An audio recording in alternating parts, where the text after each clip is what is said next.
ولسمشر جو بایدن په سخت لهجه کې وویل چې هغه په دې باور دی چې پخوانی ولسمشر ډونالد ټرمپ او سخت دریځه پلویان د امریکا دیموکراسي ته ګواښ پیښوي.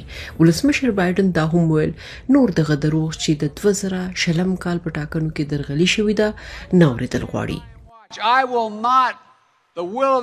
زه به اجازه ورنکړم چې د امریکایانو پریکړه د دروغو په نظریاتو او بې اساسو شواهدو له ګواښ سره مخامخ شي. زه به اجازه ورنکړم چې خلک چې د انتخاباتو پایلې نه مني د خلکو رایې غلا کړي. یو کارپو امریکا غږ ته وویل چې هغه باور لري بایدن اوس ټرمپ ته ځواب وایي ځکه چې هغه د بدلون احساس کوي. زه فکر کوم چې ولسمشر بایدن په یو ډول هغه څه ته غبرګون ښیي چې زموږ په ټولنه کې یو متفاوت چلند احساسوي. خلکو چې په تیرو څو کلونو کې کوم بهیرونه ولیدل هغه نه خوښوي او دا ضروري نه ده چې هغوی د لیبرال یا د کین اړخو نمایندانو ملاتړ وکړي، بلکې دا هغه خلک دي چې په عدل باور لري او دا ګڼي چې په کار نه ده چې ولسمشر ټرمپ د سپینې ماڼۍ نه د حساسو اسنادو سره وتلی وي. ټرمپ هغه ټول تورونه رد کړي دي چې د سپینې ماڼۍ د ځینې سری اسنادو په ایستلو او د فلوریډا په خپل استوګنځي کې د ایښودلو په برخه کې کوم ډول غلط کار کړی دی.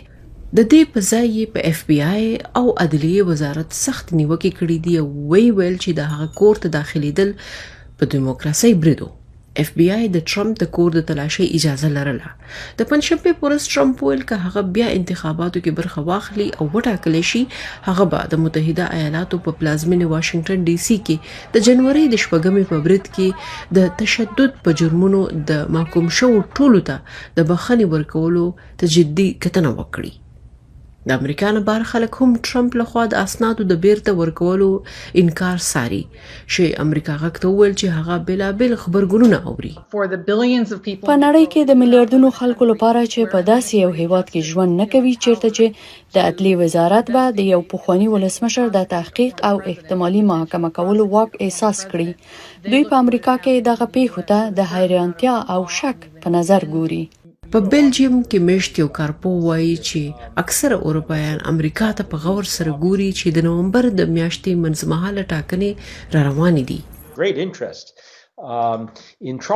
خلک لیواله دي چې ځانونه په دې پوه کړي چې په امریکا کې څه روان دي. آیا ټرمپیزم به د ټرمپ نه هم زیات وي؟